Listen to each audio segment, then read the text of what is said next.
பாண்டிச்சேரி வந்து 10 நாள் ஆச்சே. பகல்ல கொஞ்சம் பீச்சுக்கு கூட்டிட்டு போப்பான்னு என் ஹஸ்பண்ட் கிட்ட சொன்னா, அவரு கூட்டிட்டே போமாட்டேன்றாரு. இன்னைக்கு விடவே கூடாது அப்படின்ட்டு அடம் புடிச்சு, நான் பீச் vlog எடுத்தே தீரணும்னு சொல்லிட்டு கிளம்பி கொஞ்சம் சீக்கிரமா பீச்சுக்கு வந்துட்டோம். வண்டியில வரும்போதெல்லாம் நான் என் ஹஸ்பண்ட் கிட்ட சொல்லிட்டே வந்தேன், அப்பா அந்த ஆங்கிள் எடுத்துக்கூட, இந்த ஆங்கிள் எடுத்துக்கூட, அப்பதான் வியூலாம் சூப்பரா காட்ட முடியும் அப்படின்ட்டு அவரும் சரி சரின்ட்டு மண்டாட்டிட்டே வந்தாரு. அங்க போய் எடுக்க சொன்னா ஏதோ எடுக்கணுமேன்னு சொல்லிட்டு பேருக்கு ஒரு 2 வீடியோ எடுத்து கொடுத்துட்டு அவர் பொண்ணு கூடயே ஜாலியா விளையாட ஆரம்பிச்சுட்டாரு. நானே கடுப்பா இருக்கிறேன், போன் என் கையில கொடுத்துட்டு அந்த மோஷன்ல வீடியோ எடு, இந்த மோஷன்ல வீடியோ எடு, இந்த ஆங்கிள் எடு, அந்த ஆங்கிள் எடுன்னு சொல்லிட்டு வெறுப்பேத்திட்டு இருக்காங்க.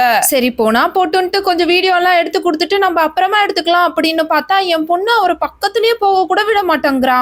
ஏமா இப்படி எல்லாம் பண்ணிட்டு இருக்கிற, அம்மாக்கு விளாக்ஸ்க்குலாம் வீடியோ வேணும்ல அப்படின்னா, அம்மா உனக்கு வீடியோ தானே வேணும், நீ போய் வீடியோ எடுத்துக்கோ, எனக்கு அப்பா வேணும், அதனால நான் அப்பா கூட விளையாடிக்கிறேன் அப்படின்றா. அட கடவுளே, இவங்களெல்லாம் வச்சுட்டு எப்படிதான் யூடியூப்ல குப்பை கொட்ட போறனோ தெரியல.